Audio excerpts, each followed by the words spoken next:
Hello everybody! It's been a while, so I figured...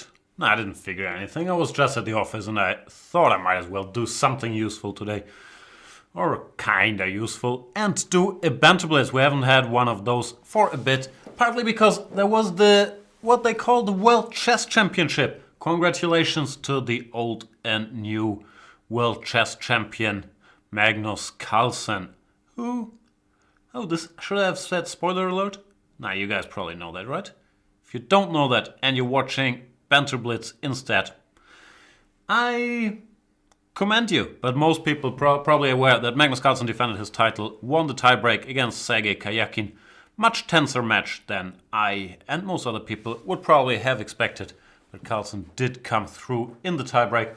I was commenting the second half with our dear friend Peter Svidler, which is great. I love working with Peter. It's also very challenging for me because he's better at chess, and that's very, very unpleasant. So I tend to lose these chess debates. On the other hand, and I have a feeling I sometimes try to compensate by not focusing so much on chess, but more on my comedy stylings, which I'm sure upsets many people. Let Svidler talk. What's this German dude doing there, interrupting him? Anyway, I did enjoy the shows, and most of the feedback we got was good. I don't know why I'm starting to apologize in this show. Normally, we have the I'm sorry segment at the end of it. So, Carlsen won. I'm not fully awake yet, but what we do in these shows is you challenge me to a game of 3 or 5 minutes, and then I might accept your challenge, or not, if you're a premium member. And then I will educationally and entertainingly explain what is going on in the game, or also quite possibly I might rant about whatever is happening in the wonderful world of television. Let's get this started. But who do I choose?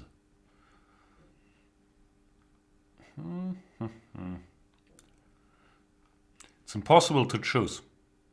Just can't do it. But I clicked on something sounds offensive.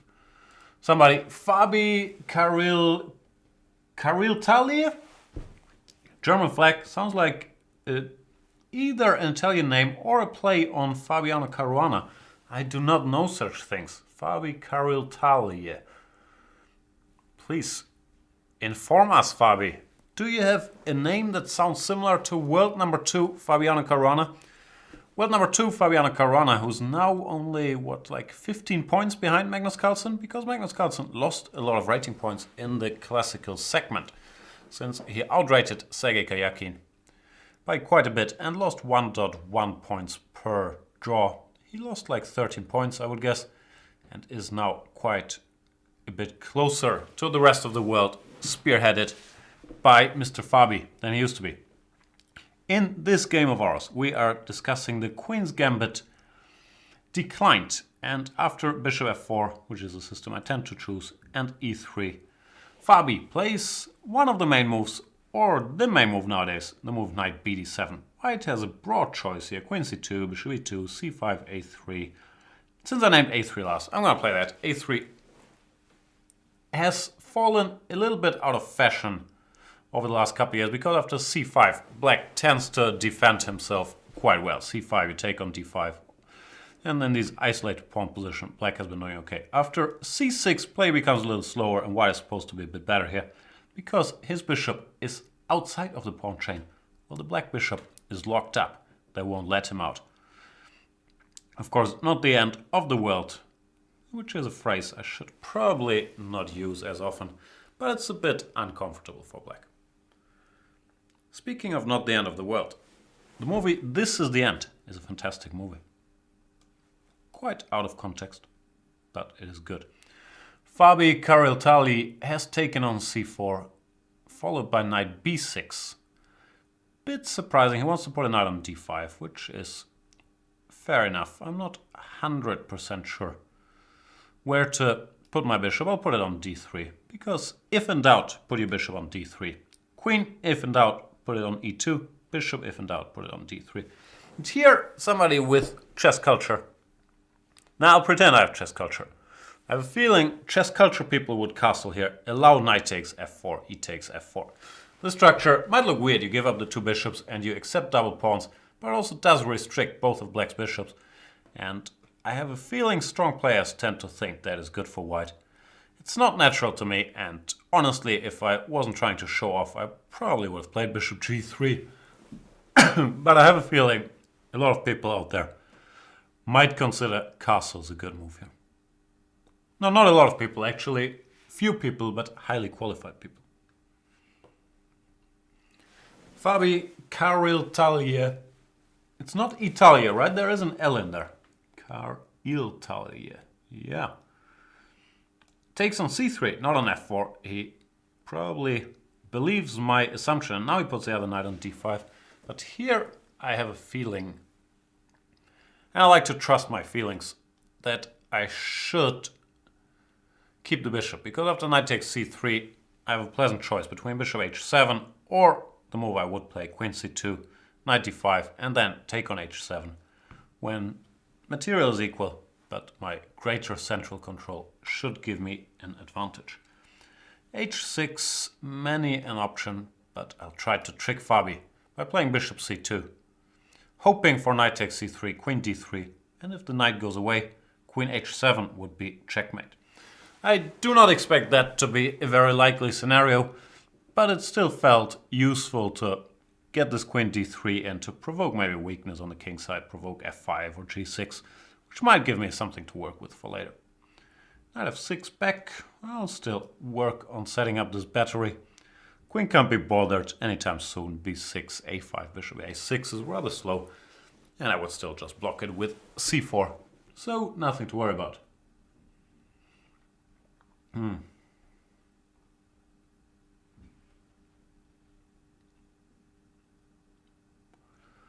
Fabby understands his position has become a little unpleasant.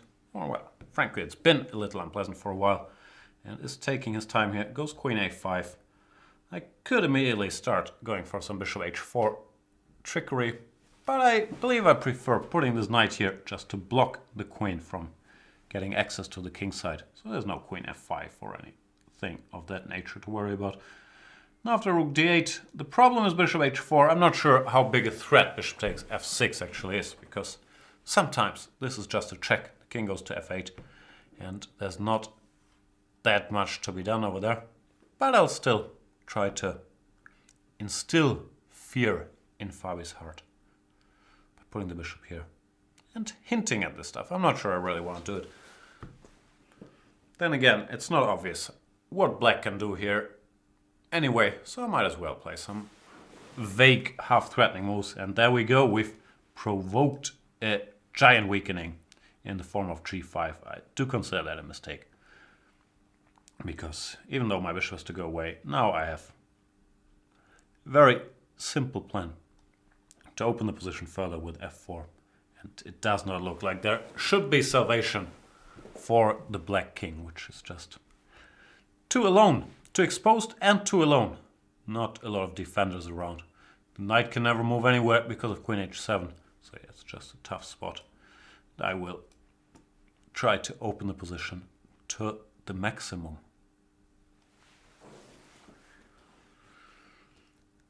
I do think that this has become undefendable.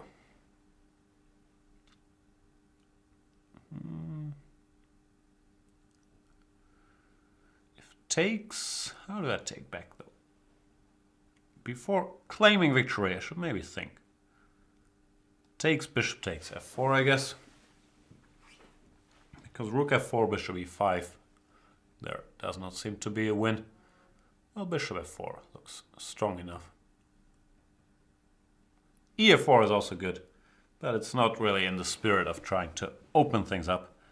And of course, for those regular viewers of the program, you know that all my talk about strategy is really a thinly veiled disguise for my real plan, which is to win on time. I'm expecting queen takes e5 here, trying to make an endgame in exchange down. I do believe that is the best choice. But once again, plan B is already in full effect and shall be realized to its logical conclusion. I should take some English lessons one day, but not today, because I am busy checkmating Fabby. Thanks for the game, Fabby Kariltalia.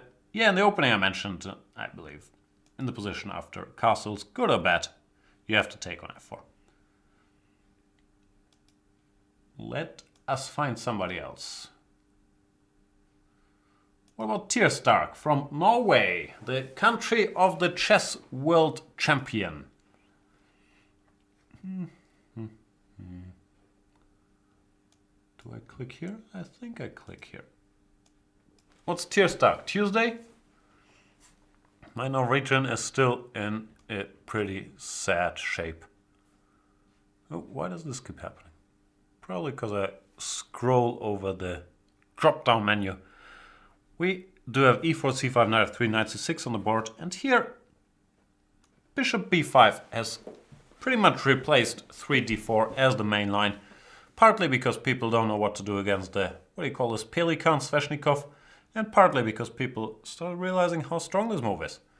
After g6, the most trendy approach is to just take on c6 directly and play these positions. dc or bc both have ups and downs in their popularity.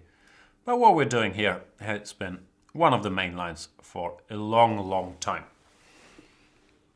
White wants h3, knight c3. Normally the bishop goes to e3, queen to d2, and then have a look around. Either go for broke by castling queenside and attacking on the kingside, should there be a black king there, or quite often as well, castle kingside, play something like knight to h2 if there's a black pawn on e5 and push f4.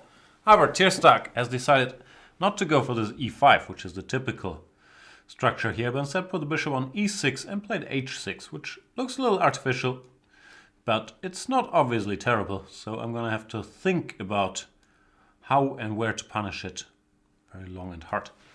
Here, a3 might look a little strange. My plan is to actually go b4 now that he's committed his king to the queen side.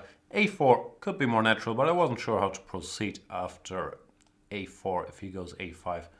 So I'll go with this. Of course, he can either get rid of his double pawns, but then I get the a file, or play c4, which I consider a bad move. But after c4, I could do many things, but I probably would try to expand in the center by playing d4. Many alternatives here. Bishop f4, knight d4. I'm not sure if d4 is the brightest of choices, but it's the one I went with. g5, of course. Tyr Stark is not just gonna hang around and wait for me to checkmate him, which is unfortunate. That was kind of what I was relying on. But that means I'm gonna have to make some active moves myself. And you might also be aware of this. I do not really feel all that comfortable in positions with castles on opposite sides, because I don't like my king being under attack. I like my king nice and cozy under the cupboards, is that a word? Not sure. Safely tucked away. And then we do some positional blah blah battle in some area of the board where there's no kings involved. There I don't even mind tactics, I just don't like the idea of my king being under attack. Because if your king gets checkmated, you lose the game. Probably you knew that. Rook d6. Tyr Stark was a bit shell-shocked by my knight e5. An unpleasant move, targeting this c6 pawn. But after rook d6, knight c6, I'm guessing he wants to give the exchange on c6. I do not see a lot of play for it though, especially because I have this move d5, picking up more material in the center. So things are looking good. Big professional that I am, do have time checking my phone, because how do we survive nowadays without checking our mobile phones every 3 to 5 minutes? So much important information out there. Tyr Stark in the meantime has resigned because after d5 he's going to end up a rook down, which is a hopeless task. Therefore, he did resign. Let's find another opponente. How about Mr. OGSG? OG like iced tea? Or is it OGSG? Where are you from?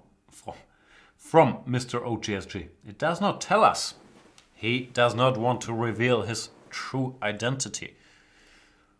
You don't need VPN on Chess24. You can tell us where you're sitting. Except if you're from Mexico. We did build that firewall to keep you out. I've used that joke before. I'm rehashing old material, looking tired, not even wearing a shirt. What am I doing? I'll play... Can't do this now. I'll play the Nimzo Indian. I was about to play the Benoni, but then I thought, okay, old material, looking tired. We can live with that, but the Benoni is a bit too much, allowing c5, d5. Bishop b4, he met with a3, one of the sharpest moves, the most principled in a way. He's saying, I don't believe you. You need more people. After bishop b4, just give me your bishop. I'm willing to lose time. Weaken my position. b6, actually, I believe is not the best way to go. I believe the main lines start with c5, and for good reason. I do this because it's a line I learned as a child, and you know how it is. Often we can't really give up on our childhood habits. I'm not sure if that's really true. But I believe I had an old book when I was like 15, 16. I was preparing for the German championship under 16. This is the old days, before computers and internet. So I had this book on the Nimzo Indian I was reading. And I believe it covered this line saying, you go knight a5 and good things might or might not happen to you. Something in that nature. I'm not sure if that book was right, and I do have it on pretty good authority that after a3, you're not supposed to go for stuff like this, but instead play like a normal person, play c5, knight to c6, which I have not done, but we still have an interesting position at our hands. I'm not sure how to play it. Do I give a check on h4? No, g3 doesn't really help me. So I guess develop some pieces, since this knight was caught offside after the e5. But it's not exactly clear what I've gained with my knight g8, knight e7 regrouping. Probably not a maneuver for the history books. He goes knight h3. Where does that knight want to go? g5, f4, all of the above. Not sure. I don't want to castle into potential bishop h7, so I'll start this typical play. The move I would... Oh yeah, I should have considered this actually. I was gonna say the move I would consider is dc5, but knight g5 intending e4 is much stronger after c5. Which, yeah, has really not gone ideally well, to be frank. Yeah, this has gone very wrong actually. Knight e4, and I have to castle to avoid knight d6 check. When this knight can become a bit of a powerhouse, or you can play for checkmate, very aggressive. Bishop h6 without blinking, whoa. Not what I would have done, but kudos to OGSG, showing he's an OG, going for it. Without even thinking for a second. You know what? Bishop takes h6. Let's checkmate this guy. I don't know. Might very well work, but I have some hopes to defend because his queen is far away from the action. If the queen was on h4, this attack would be a little stronger. But the way things are now, I'm not quite sure about this bishop takes h6 between you and me. Still, of course, kudos to him for his bravado. What other words are there? Chutzpah? That's probably not the right word. No. His fearlessness. And he might very well checkmate me, so I should not celebrate my defensive achievement just yet. Queen e2, it looks important to throw this little spanner in the works. Or at least to me it looks important, because the knight on g3 is pinned first of all. White can't go g3, and my queen on h4 covers the e4 square, which is nice. So there's no queen e4, queen h7 checkmate, which I have a feeling might be part of my opponent's cruel intentions. He still has these cruel intentions. You cannot fool me. D takes c. He wants to go f4 and then queen e4. But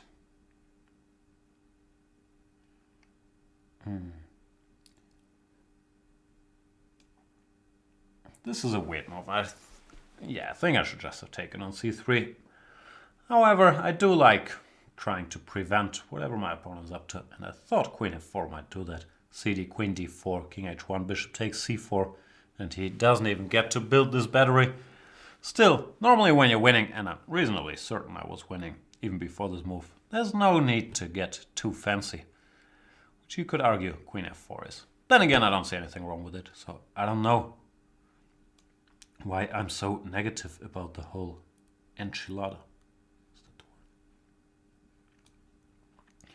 Probably was better to go queen takes d4 first, but I can also start with this, and if bishop takes, then queen takes, goes rook a1.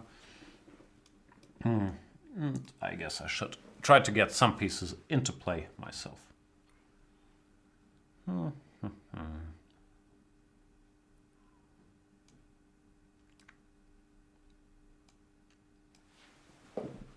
Don't really want the white knight ending up on the d6 square, so I'm trying to stop that from happening.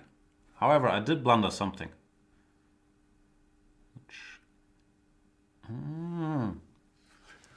makes me pause a bit here. What I did blunder is after e takes d6, en passant, a rule I'm very familiar with, knight takes d6, that was my intention. Here's g3, and my queen is gonna have a hard time staying connected to this knight on d6. However, OGSG starts with g3, which to me looks like more pieces.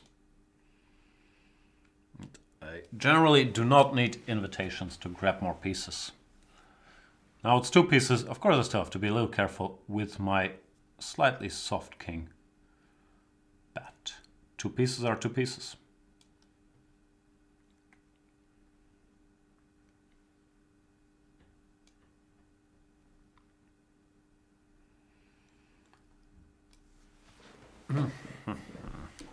Queen g5, so after rook g4 I can go queen e3. He can't even keep moping around with the rook there. Now he's gonna do it, but then I'll go queen c1 check with similar results. Yeah, two knights are just too much. And therefore OGSG resigns. Yeah, shocking moment to me. After he kind of outplayed me in the opening, that he went bishop takes h6 here without even considering it after castles, it is. Massive respect, but I don't think that's good. The queen is too far away.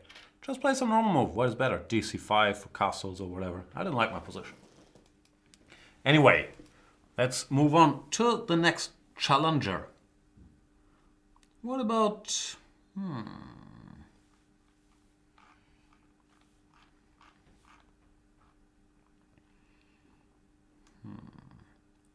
You hear my stomach? What's the word in English?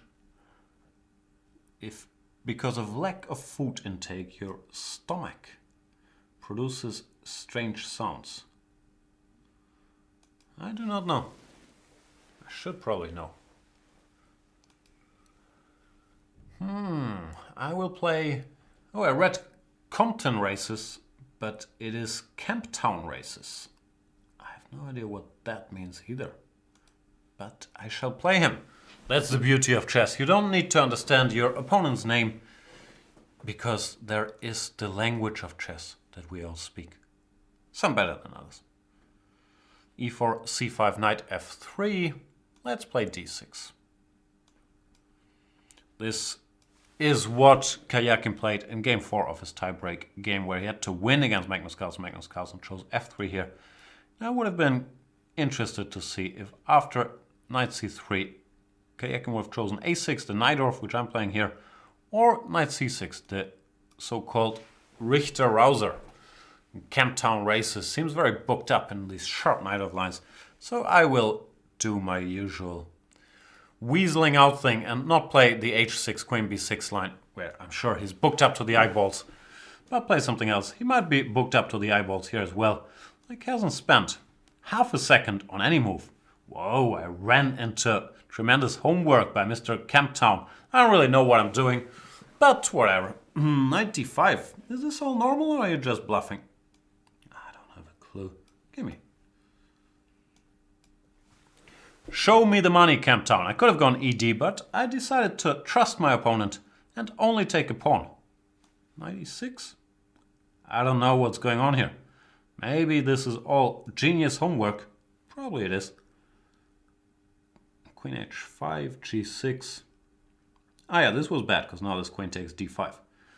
It's still a very confusing game to get crushed by all these blitzed out moves. It's very sad in a way. Anything I can do? Probably not. I can try to create some confusion, but my position is pretty much hopeless after queen e4. Kudos to Camptown Races. Try to hang in there, but it's unlikely that I'll be able to do it for very long. We'll find out. Looks like he's thinking now. Was all that preparation?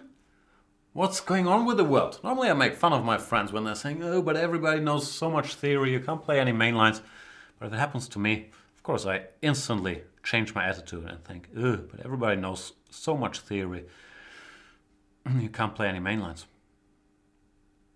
Queen b7 check is a bit of a problem, followed by rook takes d6.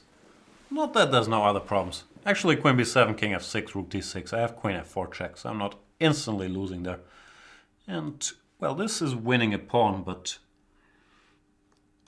my position has seen worse days than this. Worse days? Probably worse years. I'm still worse, but this is a dream compared to what went down in this game earlier.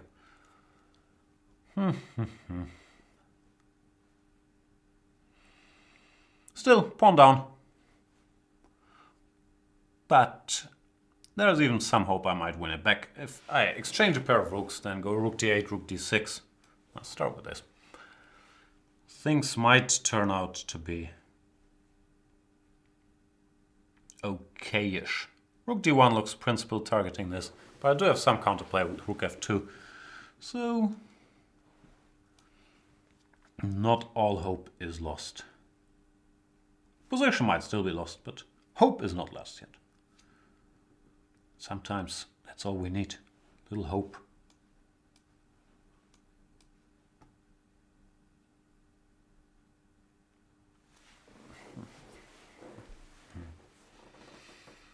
I'm not that concerned about the e6 pawn because my king is controlling that one, so I'm trying to grab these pawns on the queen. Is it the queen side? No, it's the king side actually, even though the kings aren't on that side. Still call the king side ASAP to have some counterplay.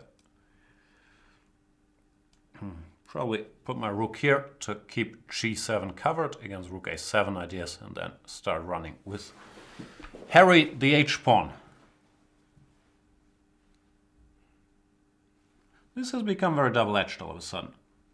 I'm not sure if I should try to defend that pawn, but I have a feeling that time is more important than number of pawns here, so I'll just start running. Looks like Camptown Races is also starting to run, and we might have a proper race at our hands. The good thing is if he just keeps running, I'm gonna come in first, a5, h3, and so on and so forth, so he has to lose a little time. Putting his rook behind the h-pawn, which he does, to his credit. And yeah, things aren't easy. I might still be in some trouble. Because I might also have to lose a little time putting my rook behind the a-pawn. And, that was bad, I should have.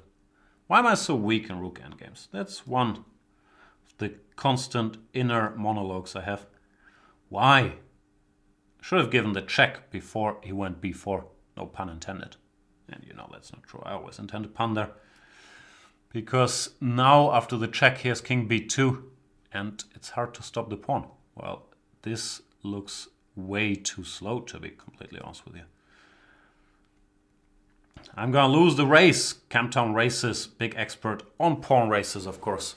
So no chance here for me. This is just resigns. I could actually resign. How did this happen? I was doing alright at some point. Very odd. Nah, yeah, I can resign here with a clear conscience. Congratulations to Camptown Races, who caught me in the opening, blitzing out all these aggressive moves. And then I made a bit of a comeback. But how do you... Looks like he almost pre-moved all these moves. It's very impressive. Made a bit of a comeback to reach that rook endgame, which then, with my usual rook endgame stylings, I lost without a chance. And yeah, the moment I'm mainly upset about is here, or yeah, even a move later I had the chance.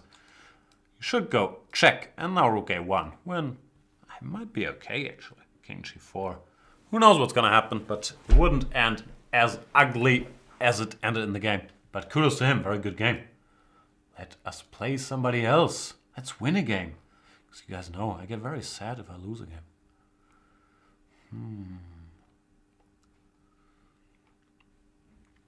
No bravery in my eyes. Only sadness. And if you're wondering why I quote James Blunt, the answer is, it's all Paco Vallejo's fault. I once had a training session. Oops, no, don't stay tuned. Stay with me. Once had a training session with Mr. Vallejo in his lovely home in Mallorca. And he played James Blunt pretty much 25-7, I believe, is an accurate description. While we are playing against Mr. Fierce Grace, he plays knight f3, f5. Not quite sure what intentions he has, but I do know that he's a very aggressive chess player.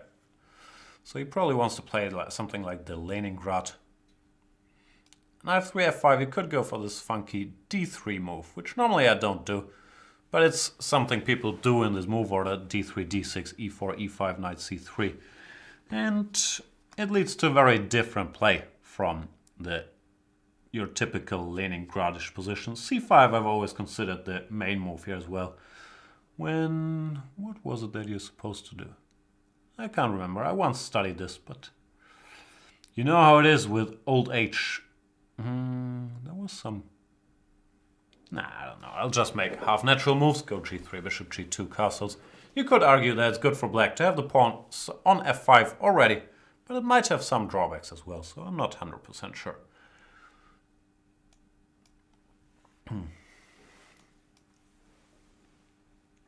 Now at least it looks like my bishop might get some work on this long diagonal. Bishop f5, knight h4. He has to go bishop c8 back, which is frankly not the end of the world, but at least it feels like a bit of an accomplishment. This knight, however, is not really doing all that well either. So it's still pretty much a game. What else would it be? Bishop g5 might have been a little dumb, actually.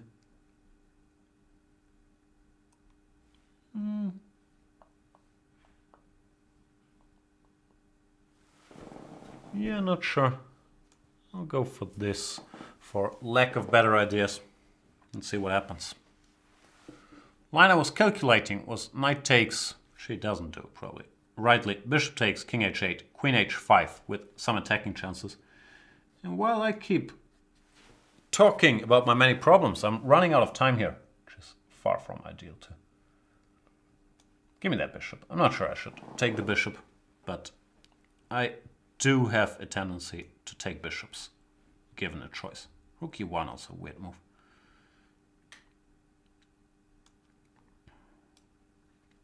Yeah, things haven't gone all that well. Sharp position, down on the clock. Must focus against Mr. Fierce Grace, a fierce attacking player. h6 is what you would normally do here, and he does.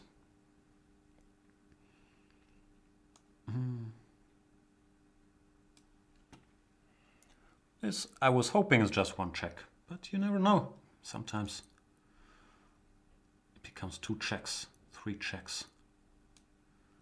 Oof, I'm really drifting here. g5 is dangerous, rook f1, and barely hanging around.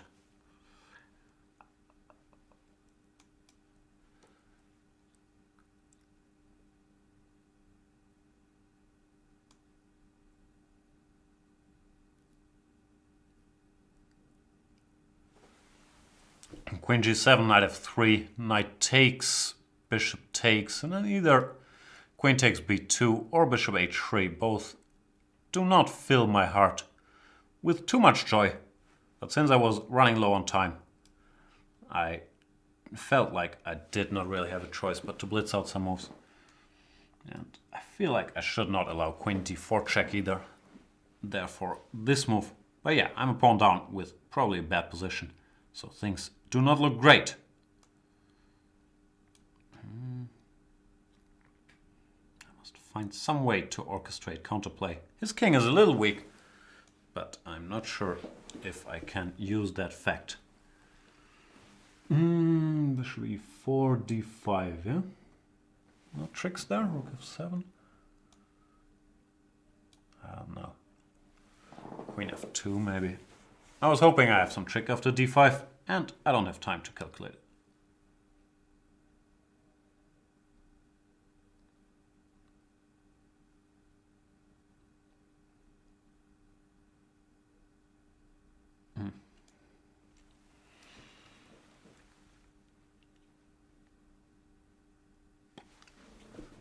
I was still trying to calculate d5, but it didn't happen. Queen e6, queen f3. My 1 point was that... Actually, even my 1 point makes no sense.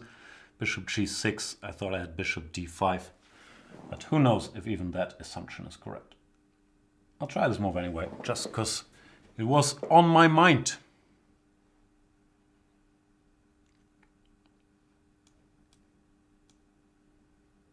Did I win an exchange? My plan was to win an exchange. I hope it worked. But you never know with these things. Now it's just gonna come down to speed. Need for speed. But you can't take a flagger to Flagville. Actually, you can. I've been flagged plenty. But here, I believe that is a bit of an uphill battle for Mr. Fierce Grace on the clock. And yeah, that didn't go well. But oof, another bumpy ride where I was certainly in trouble somewhere around here. After queen b2, queen e3. Didn't like my position at all. Pawn down and fishing for tricks. But as I always say, give a man a trick and he tricks you once. But teach a man how to trick and he can eat fish all his life. I believe that is the correct saying. Let's play somebody else.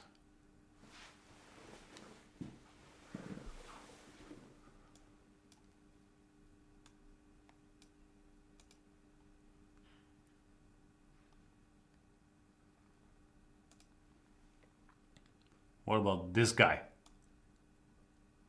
Oop, oop, oop, oop. Mr. Benjamin Mandelbaum. Is that's famous dude, right? Or is that you? Or maybe you are a famous dude. But the name rings a bell. He plays e4. Still shell-shocked from all the Sicilian preparation I ran into earlier. So I'll play the Caro-Can. And while I Google Benjamin Mandelbaum.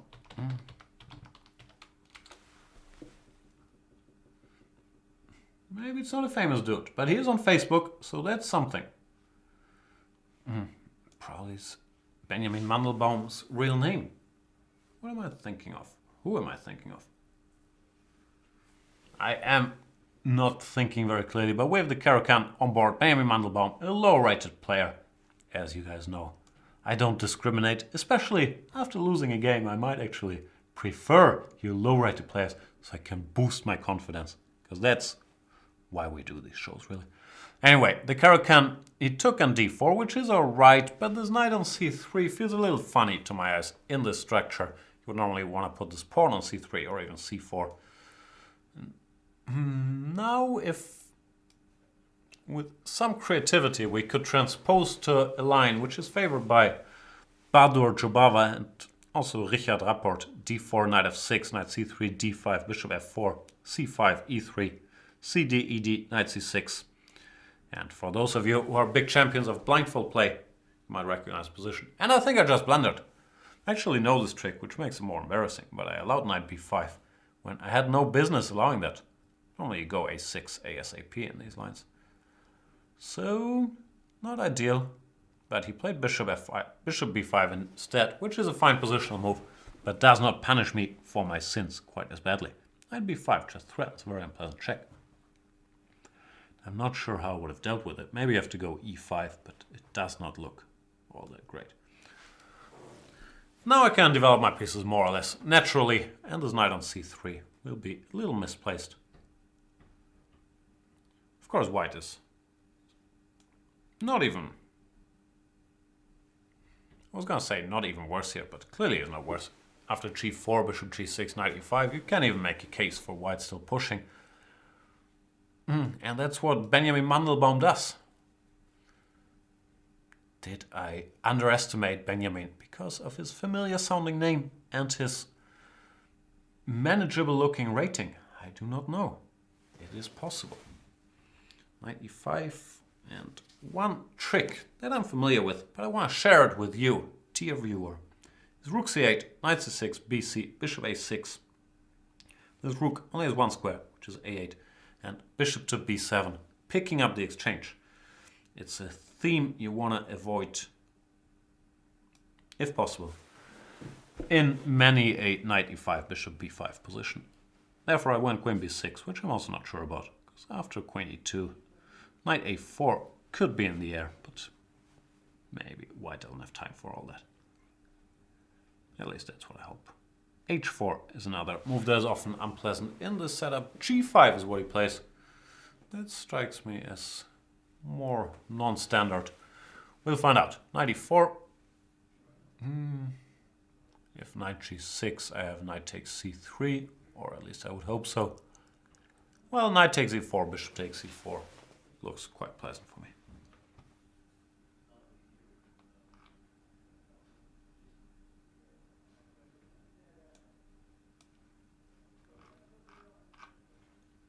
a4, interesting. Tending a5. I do not want to allow a5.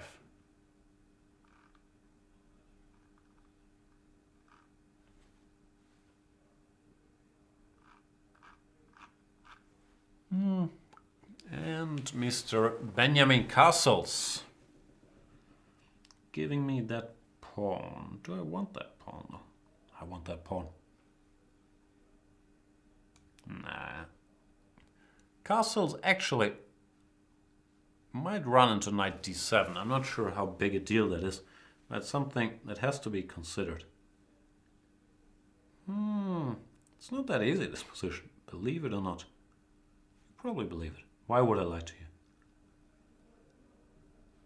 I'll go castle and then reconsider should he go knight d7. Which is normally what you should not do. You see that there is move that wins material and you think, well, think about it after he's done it. Not necessarily the healthiest approach to solving chess problems.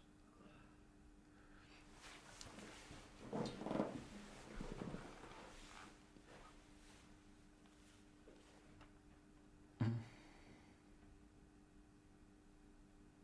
he goes knight d7.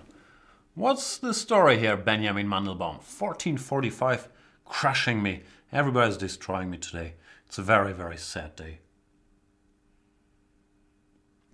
I think we can say for chess. And you could argue it's because the World Championship match is over, but it's mainly because I'm getting crushed at Banter Blitz, which matters more in the grand scheme of things. Queen takes d4, however, feels like it might give me hope. And with all my pretend tongue-in-cheek, but it's not really tongue-in-cheek whining, I do believe that I have a fair amount of compensation for the exchange here. I have one pawn, I have very active pieces. I have a very healthy structure, so probably black is not even in that much trouble objectively. But still not the way I had played out this game in my head. Because whenever we start a game, like I go through it mentally, but it never plays out the way I want. c3 almost won a piece, but I did anticipate, to my great credit, that I have this knight f3 check, actually forcing his king into a discovered check, should I want it. And I guess I could try to win material back here with knight d2 check. If the king goes to g3 or h2, I can take on f1 with check. But f3 could be troubles when too many of my minor pieces are under attack. Long story short, I will remove this bishop, maintaining, hopefully, threats like knight d2 and knight takes g5. And if he goes king g3, which I would consider to be a sensible move, I'm probably gonna take on g5 with something. Actually, now that I've said that, I'm not sure about that enterprise either, because after king g3, which is played out, if I took on g5, let's say knight takes g5, my pieces can end up being very short of squares. f3 followed by h4, and there is not a lot of go-to places to go. Now, however, there should be enough places to go.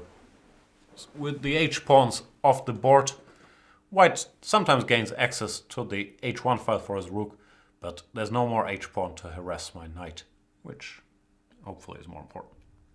Still, Benjamin Mandelbaum, well, he's spending way too much time on every move, so he will probably lose on time, but he's playing an excellent game.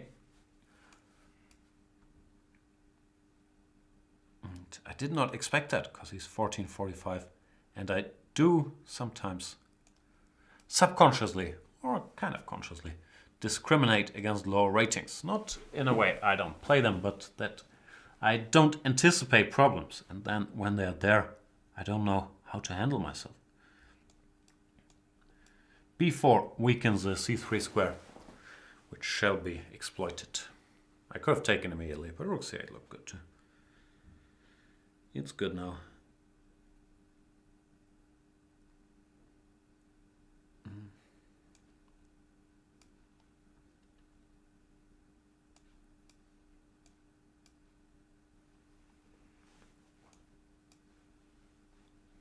He will be in time to give one spite check on e8, but it's not gonna change the outcome. Yeah, Benjamin, as anticipated, he lost some time, but he did play an excellent game of chess, so congratulations for that.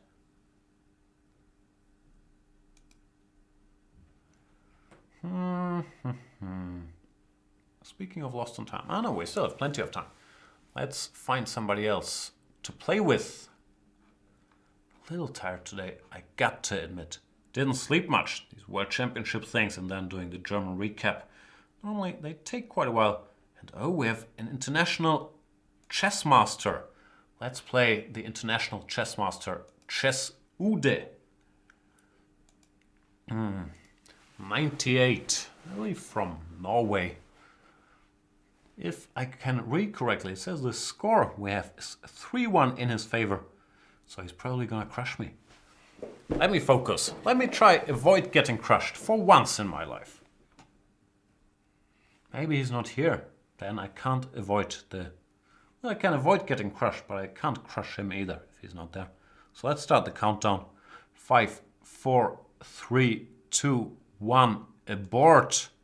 Sorry, Mr. Chess Ude. And back to the drawing board. To the losing board, rather.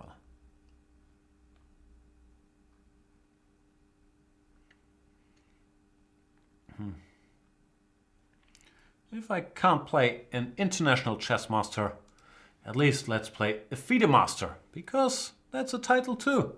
Mr. Rafaelo. What do? Let's start with d4.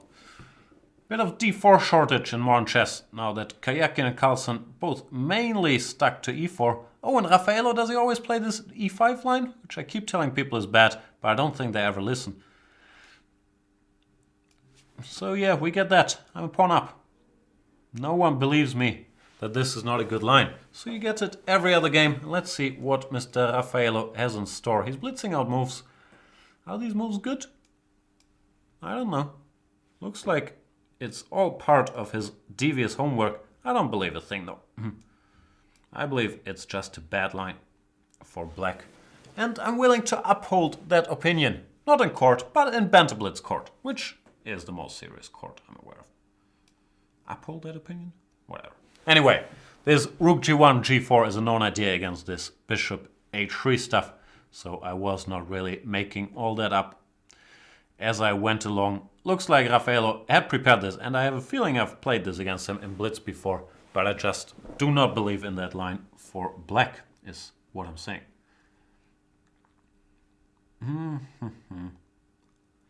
Still, queen f6, tricky move, which I could have anticipated. That's normally what happens with lines I don't believe in. It's fine I don't believe in them, but it does not stop me from getting mated if I do not take the appropriate amount of care.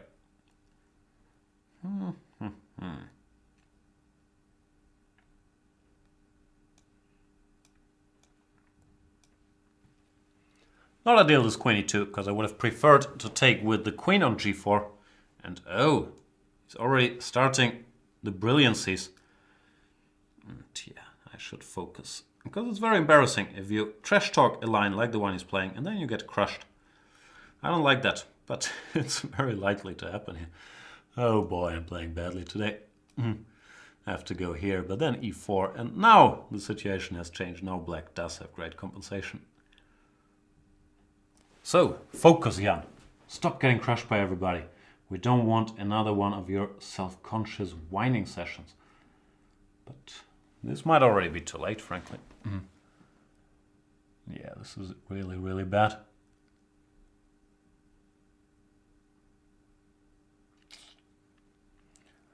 Oh boy, because 95 is coming.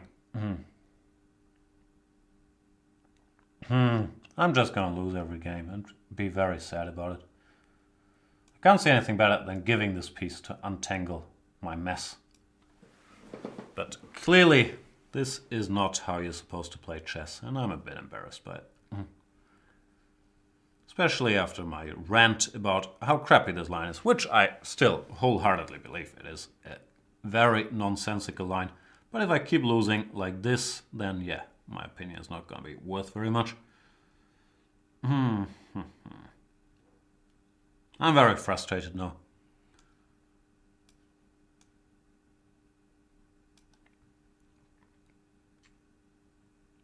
I make nonsensical moves too. Why, oh why?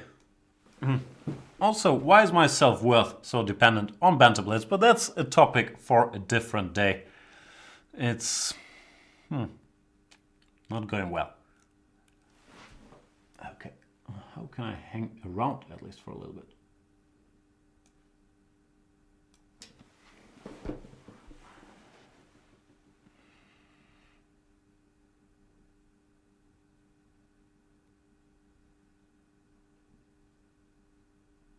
Well, the good news is I have 0 time on the clock. This is a check.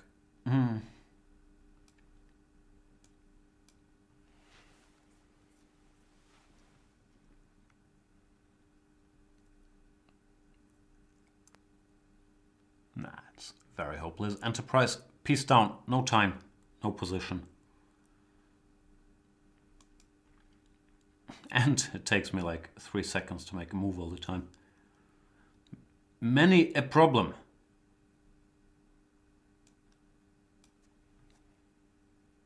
I'll pre-move this because it will only make sense if he goes bishop f3 check, is my reasoning.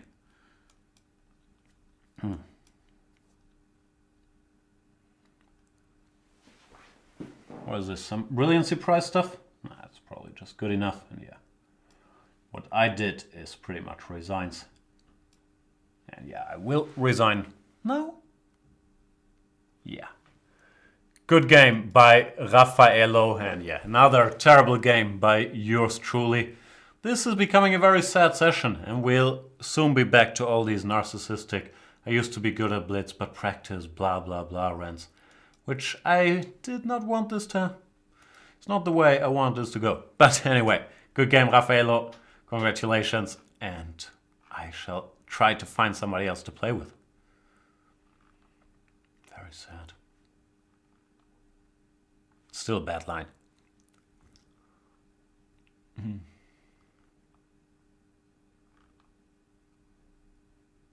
What about Mr. Ritz from Russia?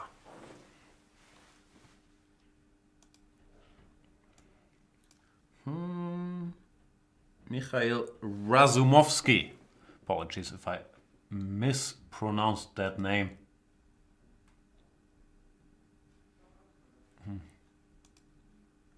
Let's see if Ritz is around. Knight f3, c5, c4. Knight f6, d4. We could transpose to the line we just had. Yeah, done. This bishop d3 is extremely sad. I'll play it ultra safe in this game, which is what you all want to see, right? To me, not take any risks and play extremely dry positional chess while whining about my hair day. d4 is the line that I normally prefer. I normally want to get in d4 in these structures to at least grab some space in the center. And this is a pretty topical position actually, where at the highest level queen a5 has become the main move. Knight takes d4 used to be the main move, but there white is supposed to be doing quite well. d6 is a pawn sacrifice that some people like, and against me it probably works very well. But it's not supposed to be entirely correct. Well, knight takes d5. Knight takes d4 and d6 is the old main line. There's many moves here. Queen d3 is what they used to play. Bishop g5 I believe is also considered to be a decent move. And yeah, queen d3, just so you don't run into any knight d7 or any knight jumps with tempo. Rook b8. Attempt to go bishop e3, but I believe the normal plan is to just play bishop d2. Try to get the pieces developed. Stabilize bishop e6, rook ac1, b3, e4, and then enjoy the space advantage. Not sure, actually, now that I look at it, rook ac1 might have been slightly imprecise yet. Exactly, because of knight d7, I believe you're supposed to start with e4, and then after knight d7 I can go queen e2. Because if I go e4 now, then knight e5 picks up this pawn. Well, if I go b3, my queen is going to have to choose a slightly inconvenient square after either knight e5 or knight c5. It's not a big deal, but it's a little detail that I could have anticipated.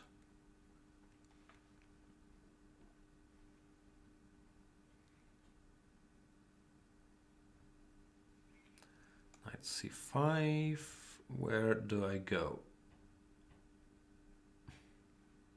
Maybe just here. Why not stay close to the center?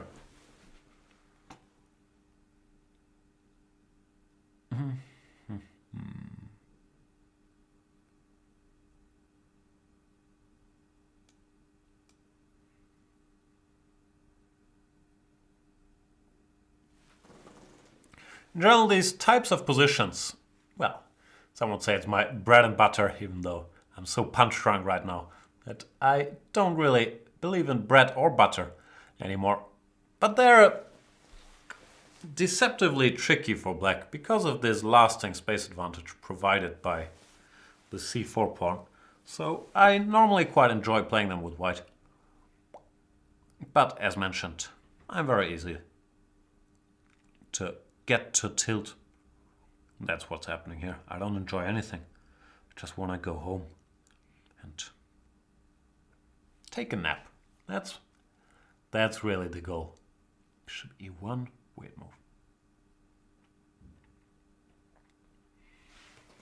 move. Does feel weird, but it makes maybe some amount of sense now that the rook is on d1 to get this bishop out of the way. If he goes b5, I can try to expand with b4 and c5, stuff like that. Well, it's not obvious, at least to me, what black wants to do next. He plays bishop d7, but you could argue that's a sign things haven't gone ideally well if this bishop has to be rerouted to c6 or e6. And in general, I am quite happy if I can provoke e6 here. He plays bishop c6, which is very sensible.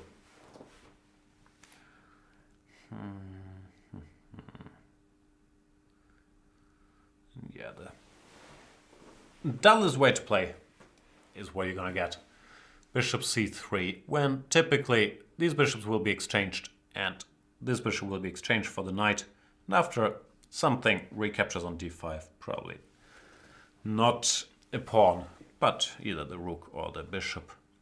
White will keep a bit of an advantage because of his space advantage, and actually the black king can sometimes become a target. I'm just fishing for stuff to attack here. Bishop h3. I'm not sure if that's really the best move, but it's asking some questions. And Mr. Ritz decides to answer these questions with the very sensible bishop back to d7. I'll continue transforming the structure, and not just because I love exchanges so much. I also believe this is a decent idea, because if this bishop goes somewhere, then c5 will open the position towards a point that I would consider quite dangerous for black. Towards, yeah, whatever. You know what I'm trying to say. Can't expect me to make any sense, really.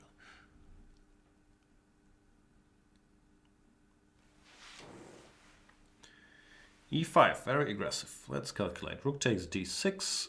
e4, I have queen d4 check, so that's good news. Queen a5 is possible. Knight d5, queen a2.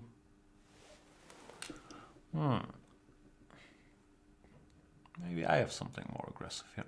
Not sure. Thinking about queen a5, knight g6, fg, queen g5. Probably no need for such stunts, but it does look like an option.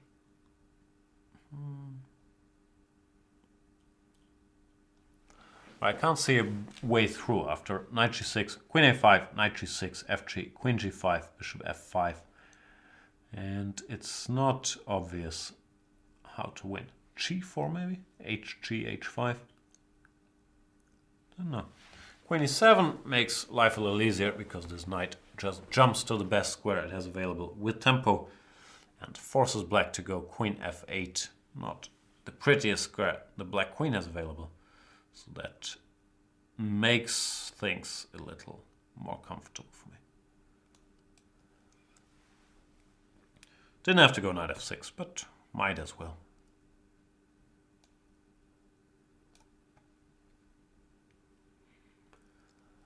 Now pawns are dropping like flies. I've never seen flies drop actually. What is that expression?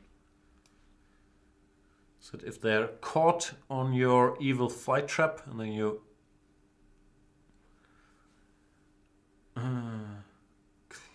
go clean it out and the flies are dropping? Like, what does it mean? I'm very eager to learn. In this position, there is not that much to learn left. After rook d7, I'm winning the queen or the rook or both. So Ritz resigns. Kind of, yeah, typical game for the structure. These can become quite dangerous once in a while.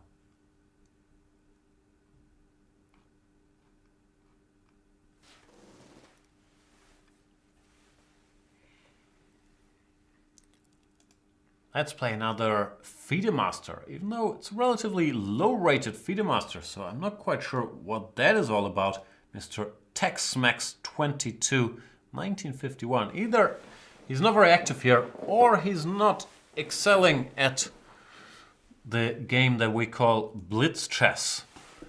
We'll find out which one it is. 5-minute game, and he plays the Scotch.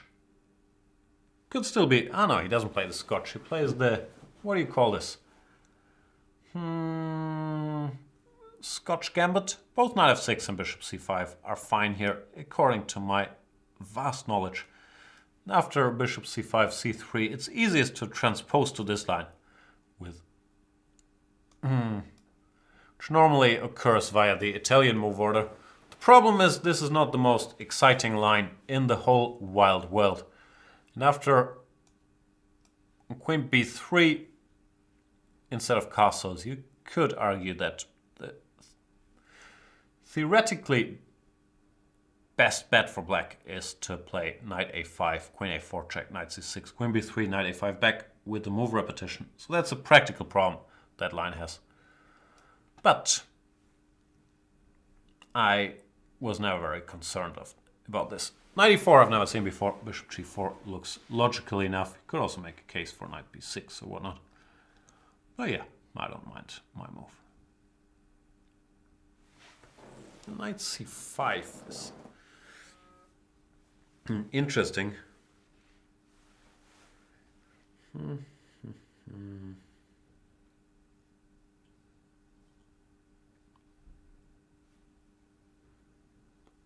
If he does nothing, then I have a pretty serious threat of going knight b6 and picking up the d4 pawn.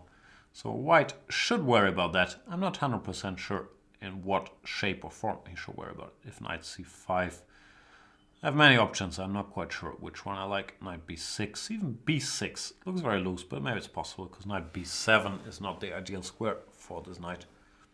So yeah, maybe knight c5, just b6 actually. Knight to b3, but it's not the prettiest of squares either.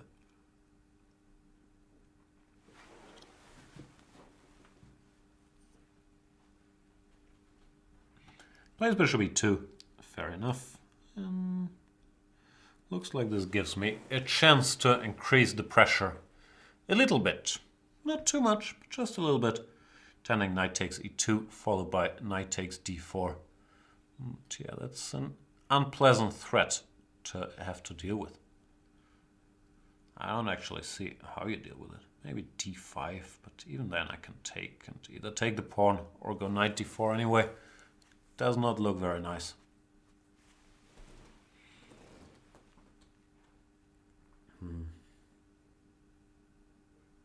Yeah, after any normal move I would just take here and here, which is very unpleasant. Therefore, TexMax 22 already resigns. And yeah, I could not really find a good way for him to play. So it's a little early, but I can understand the decision. Sorry, TexMax 22, that did not go so well. Whom do I play next? What about Katak? Is that how you pronounce it? Probably not.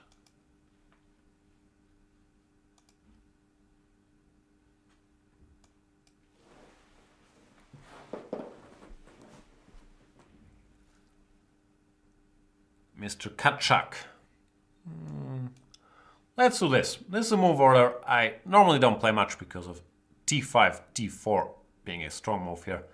Knight f6 is less good of a move because after cd5 you're gonna struggle controlling the center with pawns. No matter what these hypermodern people try to teach you, it still matters to have a pawn presence in the center. Not sure about e4 actually, maybe d4. It's a more precise way to handle things here. Because after e4, knight f6, I'm not quite sure. Knight c3, c5, maybe it's not so easy.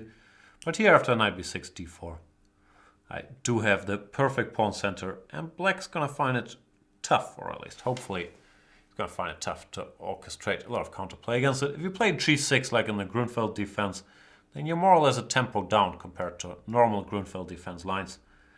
And e6, bishop e7, well possible, is a little passive. And it might even make me think about some aggressive ideas like e5, h4, bishop takes h7.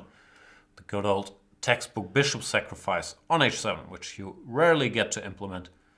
But that's why I could not resist a chance to threaten it. King h7, knight g5, and I'm sure many of you are familiar with that theme. I did not have to calculate it for very long because it's such a classical idea, and what we call pattern recognition kicks in. Katak probably rightly goes king h8, not king h7. The problem with king h8 though is now you're just a pawn down with very little to show for it.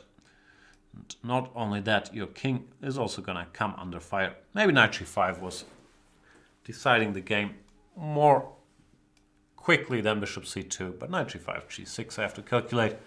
Well, now there is not a whole lot of calculating to be done. Even though maybe I should have done some calculating here and taken on g6 first. But queen d3 is good enough. It's not a very pleasant position for black.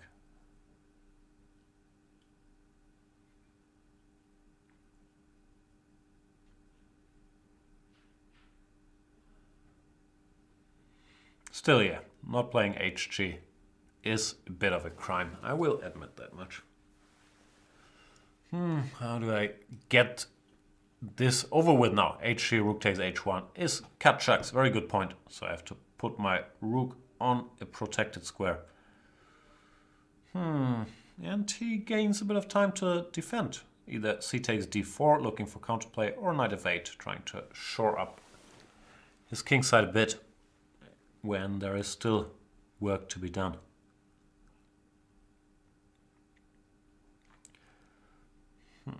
Mr. Katak from the United States. Whoa, rook h6, just as I'm praising you, you give it all away, all the praise. Destroyed in one move.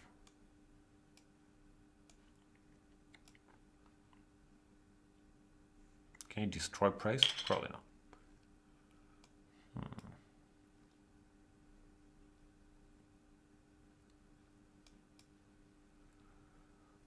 Many ways lead to Rome. We'll go with this one.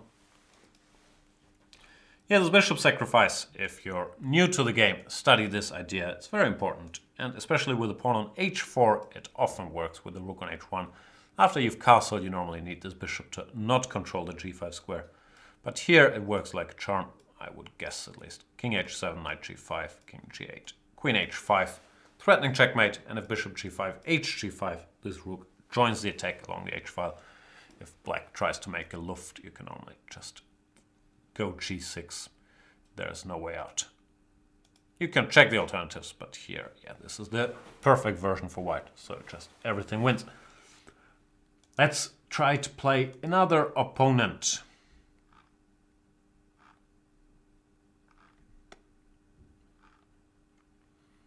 Scrolling through the list here. What about Scott? From Norway. And Scott with a K, not Scott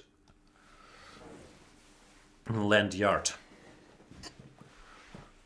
d4, knight f6, so far so good. And since he's from Norway, let's honor the world champion Magnus Carlsen and play what we like to call the, what do you call this? The Torre opening? Well, 2 bishop g5 is a Trompovsky, but after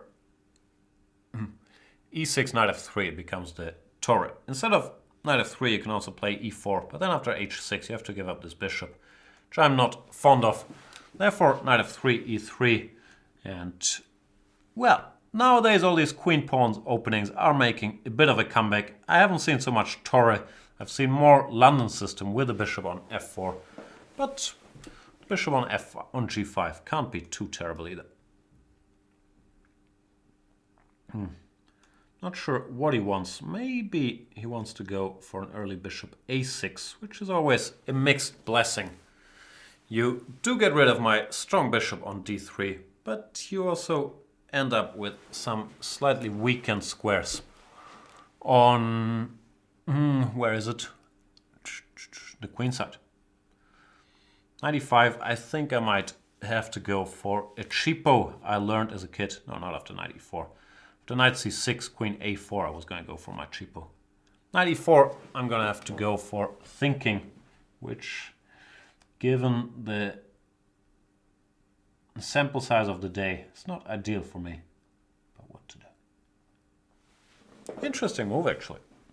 Can you just do this? Can you just play this and be okay? Maybe you can. I can't say anything better than this, but this feels not very impressive to say the least. Not sure if I should have gone to c2, not e2. I was worried that something bad could happen on this diagonal with some bishop a6 later, but that might have been excessively pessimistic. If dc, he has time to throw in rook fd8 Zwischenzug, which is not ideal, so I guess I'll just do something. Oh boy. Grandmasterly play. Let's make some move. See what happens. Trying to at least create some base for activity. After f5, at the very least my queen has some targets here, targeting b6 and e6. Nothing's ever the end of the world, but you know, it's better to attack some stuff than having to defend some stuff. At least that's what the lesson the World Championship match taught us in the end, wasn't it? Not sure that's true at all.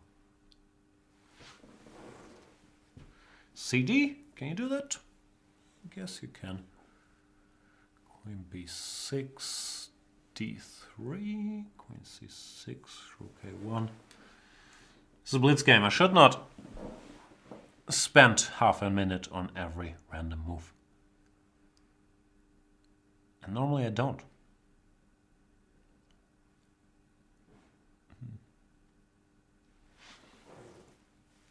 We're both down to 1 minute 14 when I started that sentence. Now it's 1:10, 1:11. I was hoping to have some initiative because of his weakened king and the two slightly weak pawns on b6 and e6. But as mentioned before, hardly the end of days. Here, believe it or not, I quite like this for me because of the 7th rank which my rooks can occupy, which I felt was more important than chasing pawns or all that other good stuff. Because black has to go very passive here. It looks like he has to go king h8. Well, he goes for rook b5 counterplay. But now my rooks can cause havoc on that 7th rank. I should take a little time out not to get checkmated here. But that much I can spot. And you know all these mechanisms. You take a couple pawns on the 7th rank. There's always mating threats. So black never has a lot of time to react. And, well, Scott ignores these mating threats and gets checkmated. But normally you have to go king g8 here when, well, white should be winning in some different ways. However, with my rook endgame technique, could certainly have tested that. I can go after the e6 pawn, rook e7, rook e6, or you can try to build that mating net with h4, h5, h6, rook g7, and rook h8 checkmate. Anyway, I did win a game, which uplifts my spirits slightly, but still not very high. 2 more games, or I would assume 2 more normally. We do 90-ish minutes. And what about playing the Hulk? Or, as he likes to call himself, Sing the Gabu. You would have expected Bruce Banner, but his name in real life is actually Sing the Gabu. E4. What haven't I played today? G6 I haven't played. I got crushed on that Najdorf, so I'm very shell-shocked entering Sicilians. The good old modern, at least there's not much theory, which is what a lot of players that don't study openings all that much and play the modern every game are arguing. I can get my pieces out. Yeah, it might be slightly worse, but what to do? And it's a school of thought I'm hoping I will never join because I still enjoy opening studies. But sometimes I think I have to plan for chess retirement. How can I play the Thailand Open in 10 years when I'll be completely out of touch? Maybe the modern is the way to go. A6 not, I'm not sure if it's not the main move. Knight c6 is a move, bishop g4 is a move, c6 is a move. I'm sure a6 is not unheard of. d5, if unprovoked, feels a little slow. Sometimes black even goes knight c6, d5, knight b8 in these lines. So to get d5 without being asked is probably something black does not mind all that much.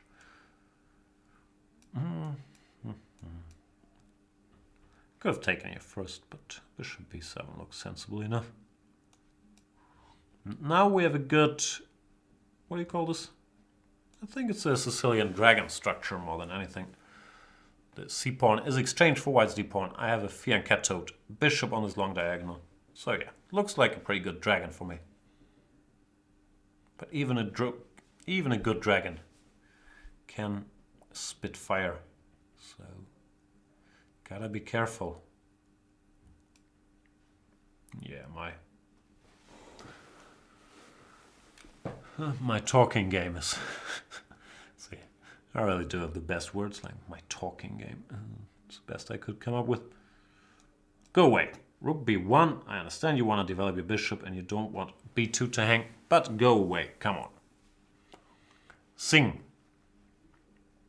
Sing when you're winning. Another classy wordplay. The name Sing spelled with an H, and I made Sing out of it. I am in peak shape today.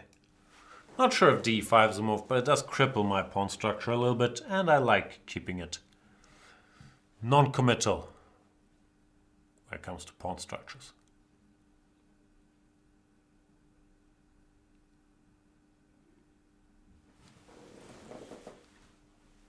Mr. Sing taking his time here. I have not checked in much with the chat. Let me fire it up. What's up, chat? Sorry, did not interact with you guys much today yet, but you see how I've been playing. Like, talking to the chat at the same time would hardly have helped things. Bishop e3. Let's go here, because why not? Looks like the chat has been hijacked by our Spanish friends. Spanish friends, stick to English, please. It's an English show. I'm actually German, and I speak English in the English show. And we do have tons of Spanish shows. I believe the insane Spanish guys, DBs and Pepe, they had a show last night. They did some banter after the World Championship, or I'm not sure what they did. But they're always doing madness. F4 plate. F4. Kind of, I don't know why I'm doing this. Knight c4 is of course a move. Like my instincts are way off. Knight takes d3, and I know that much. That's why I'm upset. Is not ideal because it cripples this bishop on b7. Well, knight c4, I'm more or less doing well. I'm not doing terribly here, but still knight takes d3 is an upsetting decision. Chat is not very pleasant today for the most part. Then I should probably run away from it. Because don't we all need a little pleasantness in our life? Like the internet, such a hostile place. Social media, so many mean people. Like, I believe Bill Burr, he quantified it as, he said, 87% of the internet are evil. Like 13% are nice guys, 87% evil. But you do the math, that's like more than 2/3 of the internet. And we don't need that. We need a little positivity, says cynical Jan. I'm just rambling. I will probably win this game against Sing the Gabu, but not very convincingly. I'm very upset about knight takes d3. As upset as you can get. Now let's take with the bishop to at least keep the c file under control. If a4, my a pawn, would get the job done. Looks like this bishop, which I cruelly locked out of the game, might not need to partake all that much.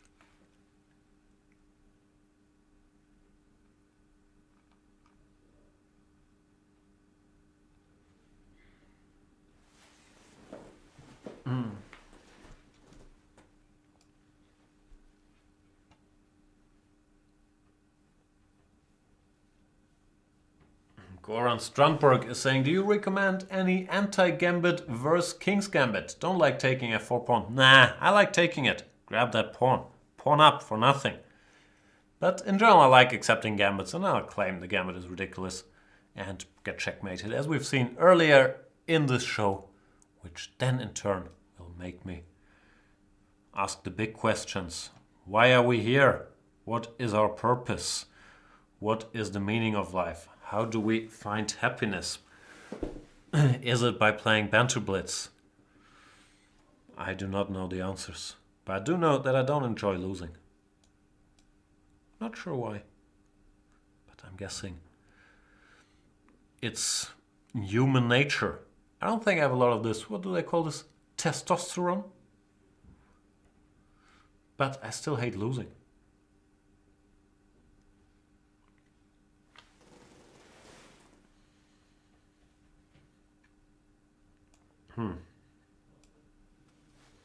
Were Pepe and DB still playing? If I understood the chat correctly, there's some non-stop chess going on.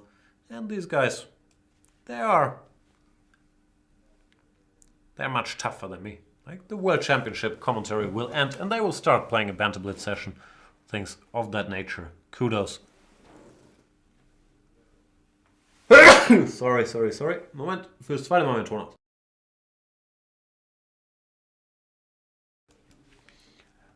I am Preciso wants me to write a book.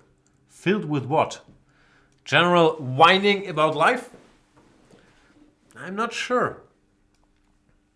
I was gonna say, normally there's not that much whining about life in books, but that's not true. Most books I read are full of existential suffering. Not a lie. Most books I read, as if I read many books.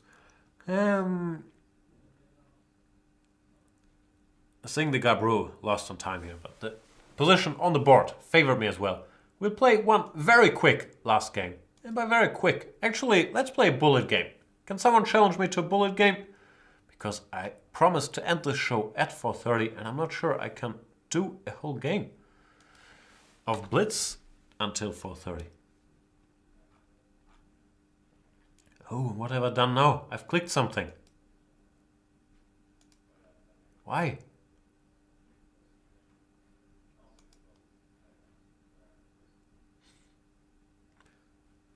A lot of bullet challenges. Thanks a lot. I'll click on one, but I think I've done something weird. I don't know what I've done. I just refreshed, no? Note to self, never refresh. Alright, so we're gonna... What is this? Seriously though, this makes no sense whatsoever. Always trouble with the tech stuff, even after all these years.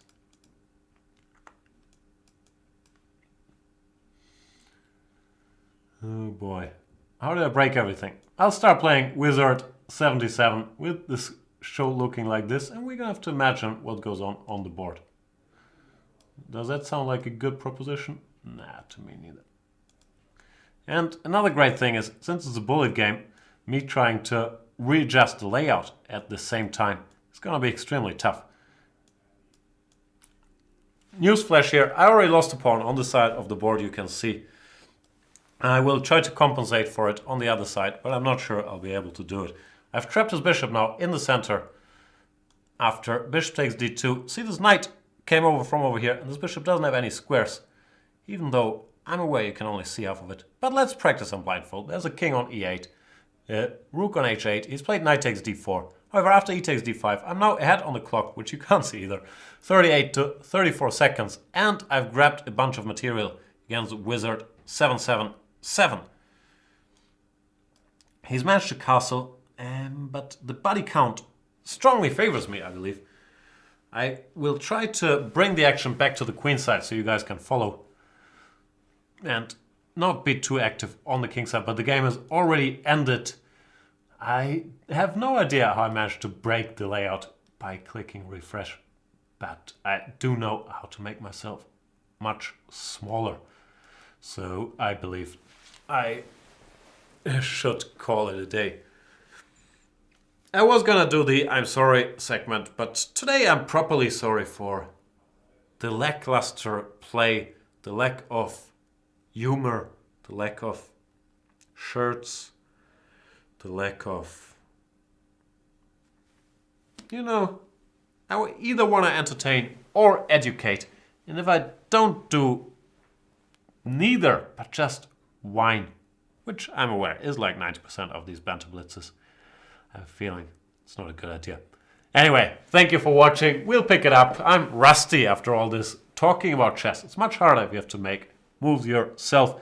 Kudos to the winners of this show. It is 4:29, which I'm sure you're very interested in if you're watching this on YouTube. So I will rush to my appointments. Oh yeah, I'm very sorry for breaking the board in the last game. All that stuff.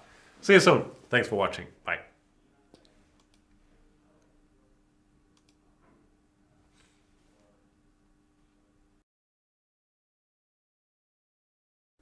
Oh, I'm sorry for coughing so loudly too. Forgot about that.